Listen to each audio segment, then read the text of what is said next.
Hi everyone, we are Team 16 and we conducted our firm's valuation on Apple Incorporated.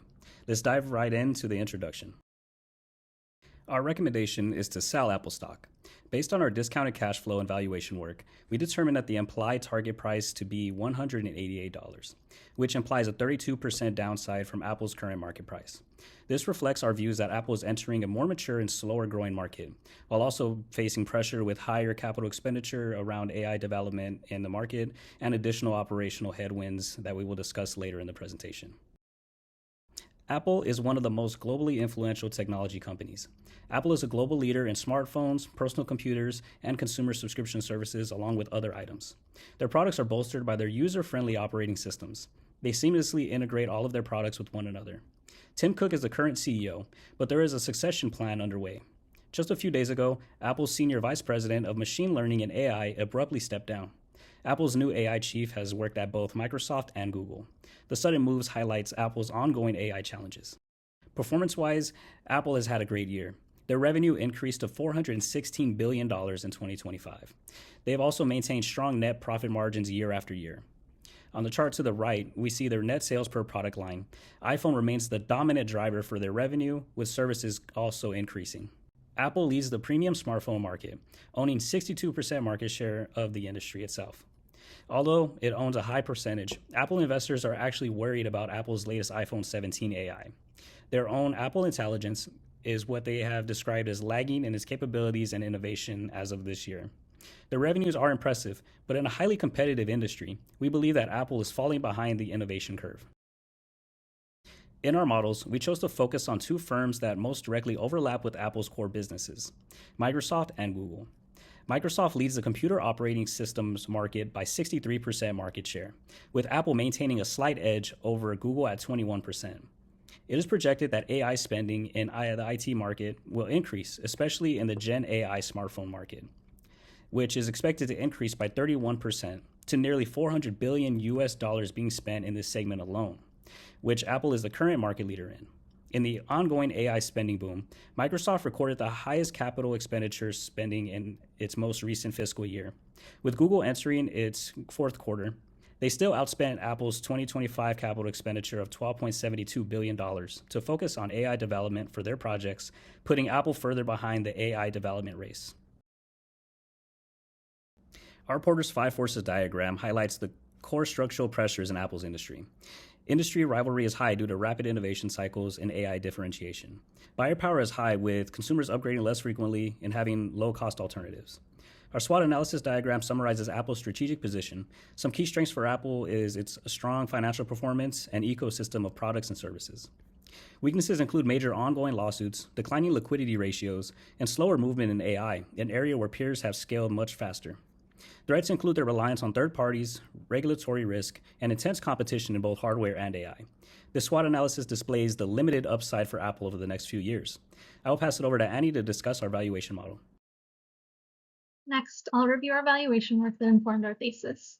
We used two valuation methods, both DCF, which I'll review in detail, as well as relative valuation, which Aldi will cover next. For our DCF analysis, we forecasted Apple's free cash flows over a 5-year period using a detailed pro forma income statement, of which I've included a rolled-up snapshot. I'd like to cover the key assumptions that informed our DCF. There were several key inputs to the forecast. First, revenue growth. We modeled growth by segment and forecasted weight of each segment, then used a weighted average growth rate in the pro forma. A summary of the sales growth model can be seen in the appendix, but I've captured the highlights at the bottom of the slide. Besides sales growth, we modeled COGS in the low 50% of sales, declining by about 1% per year over the next 5 years as services becomes a larger share of revenue and carries lower COGS than hardware. At the same time, we assume substantial AI-related investment, so CapEx is modeled between 5 and 7% of sales over the forecast period. Lastly, the discount rate and terminal value. We discount free cash flows at a WACC of 9.94% based on Apple's 2025 capital structure and our estimates informing after-tax cost of debt and cost of equity. For terminal value, we applied the perpetuity growth approach with a 3.5% long-term growth rate, which is conservative for a company of Apple's scale and maturity. Clarity on assumptions. Next, I'll cover how sensitive our valuation is to changes in these key levers. Our sensitivity analysis stress tests our DCF by showing how the implied share price moves when we flex the major value drivers. The key takeaway is that in every scenario, bear, base, and bull, Apple's intrinsic value is below the current share price of $277.55. Starting with the base case in the center, this reflects the assumptions I just covered and produces an implied share price of $189.35, which is roughly a 32% downside from where the stock trades today. That's our best estimate of fair value. On the right is the bull case. In this scenario, we stack several favorable assumptions at once as detailed in the below chart. Even with all of these bullish assumptions stacked up, the implied value only rises to about $273.95 per share, still roughly 7% below the current price. So even an optimistic view does not justify today's valuation. In the bear case scenario on the left, the implied share price falls to about $134.02, which represents nearly 50% downside. Across all three scenarios, the valuation range runs from the mid-130s to the mid-270s, but notably, the current market price sits above even our bull case output. The sensitivity analysis suggests the balance of risk is skewed to the downside, and with that said, I'll now focus on our base case results. Lastly, I'll summarize the outputs for our base case DCF. The model yields an implied equity value of approximately $2.81 trillion, which corresponds to an implied share price of $189.35 versus the current market price of $277.55. Equating to about 32% downside. We also translated the DCF into implied trading multiples. On our base case, Apple would be valued at roughly 15.1 times 12-month forward EV to EBITDA and about 19.1 times 12-month forward earnings. The gap between these and current multiples indicates the market is paying a substantial premium to the multiples consistent with our DCF valuation.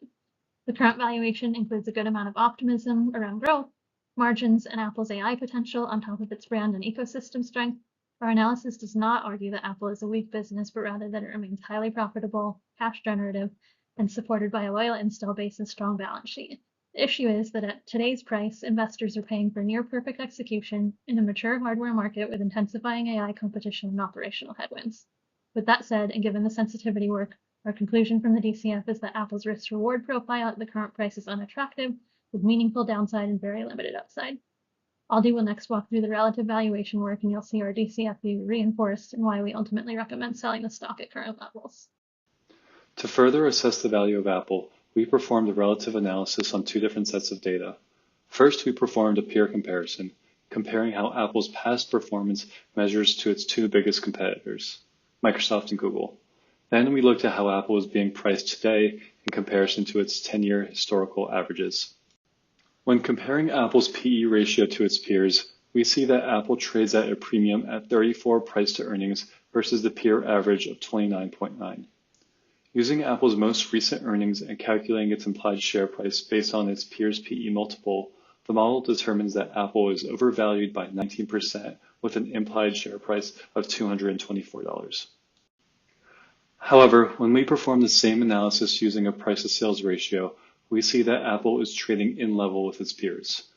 Apple currently shows a 9.1 price to sales versus a peer average of 9.9, resulting in an implied share price nearly identical to current prices. These peer findings, although insightful, were not conclusive, and further analysis is needed to support our recommendation. In addition to the peer analysis, we compared how Apple is trading in comparison to its historical multiples.